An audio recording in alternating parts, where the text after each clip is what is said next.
If I asked you to name some dinosaurs, you'd probably give off like the Velociraptor, the Triceratops, the long neck ones, but there's always one that's going to be named more than any other one, and it's going to be the Tyrannosaurus Rex. Its name means the king of the tyrant lizard, and it's probably the most famous dinosaur of all time. Personally, I'm more of an Allosaurus kind of guy though. It was named in 1905 and has definitely gone through a lot of changes since then. It used to be seen as like this slow and sluggish, dumb kangaroo posture like animal that was just waiting to go extinct for the humans to take over. A lot has happened in the last 100 years, so we know that it doesn't stand upright like a kangaroo, and its spine is parallel to the ground. Now this is just a piece of wood, and it's obviously not the same size as a T-Rex skull because I don't have a T-Rex skull with me, but it's still pretty anatomically correct. It's just not the right size. Funny enough, this is actually a T-Rex fossil, but it's just so small that you kind of just gotta take my word for it. So if you don't want to believe me, that's fine. But this is a little chip of a T-Rex. The most iconic feature of a T-Rex is obviously its tiny arms that are just so iconic and have just become a joke. Funny enough, these aren't even like the smallest arms that we found in a large theropod. The Carnotaurus has laughably small arms.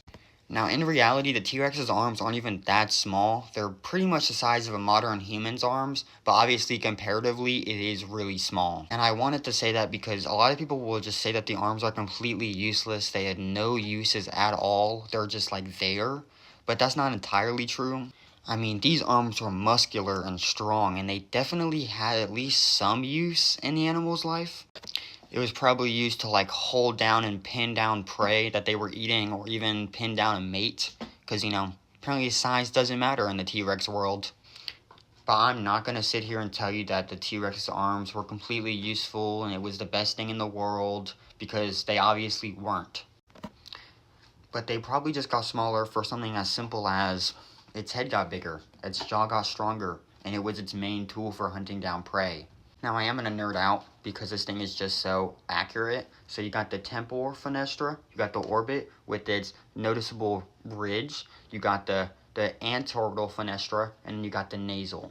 Now, if you look at its mouth, you can actually see that the teeth are all at the front and not at the back. You can also notice that the biggest teeth are in the middle of the maxilla, with the bottom teeth being significantly smaller than the top ones. I actually have a replica of a tooth right here, and it would probably be around this bottom row.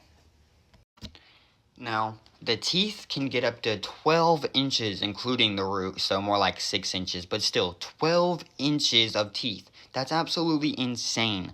This one is about like 3-4 inches, so it wouldn't be its biggest tooth, but it's still absolutely massive. I mean, just look at it like compared to my hand.